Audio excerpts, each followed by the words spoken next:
Have a nice day. Oh. John. John. No. Oh, the magazine. Oh. Hello. How are you? Nice to see you. Well, I think the timing is good actually. It sort of feels like a pendaison de crémaillère. You know, and I think it's quite apropos with what I'm going to tell you. Where are we? Well, I just got a letter in my mailbox. Josée Bouchard, that's me. 177 Vieux, Rimouski, that's where we are. This is my house. But if you look correctly, the sender is supposed to be my home. So I was supposed to talk to you, but if you don't mind, I'm curious.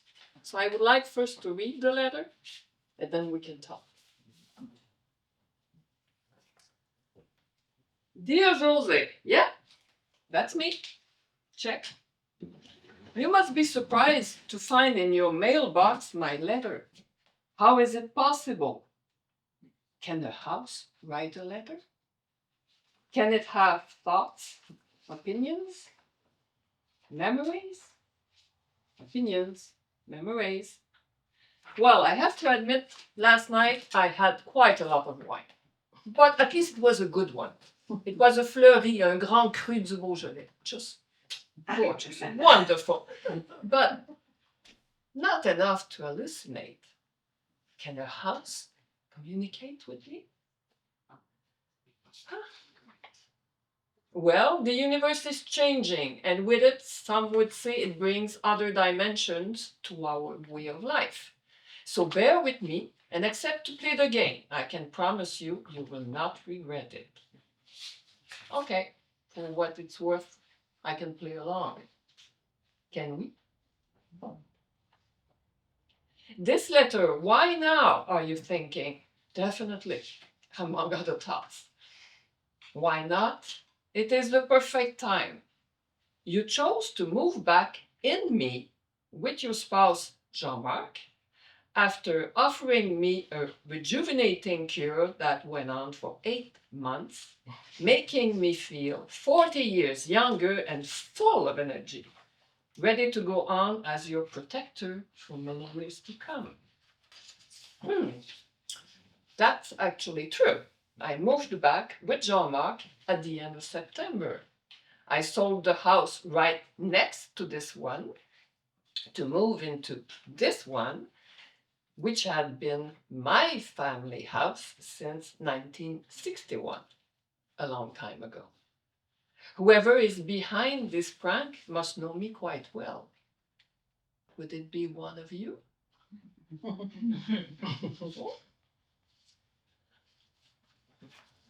In 1961, when the contractor's machinery started digging the soil, so I could start to exist, okay, the first human emotion I felt was that of your father being so proud to finally build his home. It made me realize the responsibility he was going to give me to protect and support his family through time, storms, and all that life brings. I was to be built of bricks, stone, mortar, wood and glass, cables and pipes on this solid ground. I was to become a house. His house, and where he would raise his family, welcome his friends, and make a life for all of them.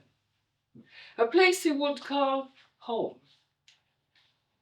You were so small the first time I saw you, but wow, did you run fast. Up and down the stairs, rushing to discover me in all corners of the rooms, trying to decide whether you would laugh or cry, like me or hate me. 2.5 years old and already afraid of any change in your life. Yes, I guess that is accurate. As far back as I can remember, I ran. I fell a lot, but I ran again, and I fell again. And I have to admit, I'm still anxious when something changes in my life. How would he know that? Is he someone close to me? He must be.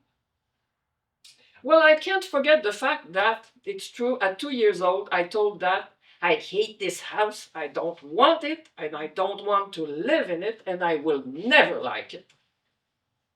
Dad kept reminding me of that memory. He always said, you were already stubborn, making your own mind about things.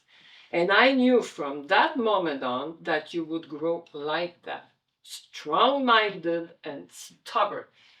Luckily, about the house, you did change your mind. He said it with the emotions he felt at the time, his voice trembling and his chin shaking. Well, am I talking to a house? As if it could hear me? What is going on? How come it feels okay to talk to it? To him? So comfortably, actually, as if somehow I was chatting with a close friend. Strange. If I keep at it, what will happen? Let's see.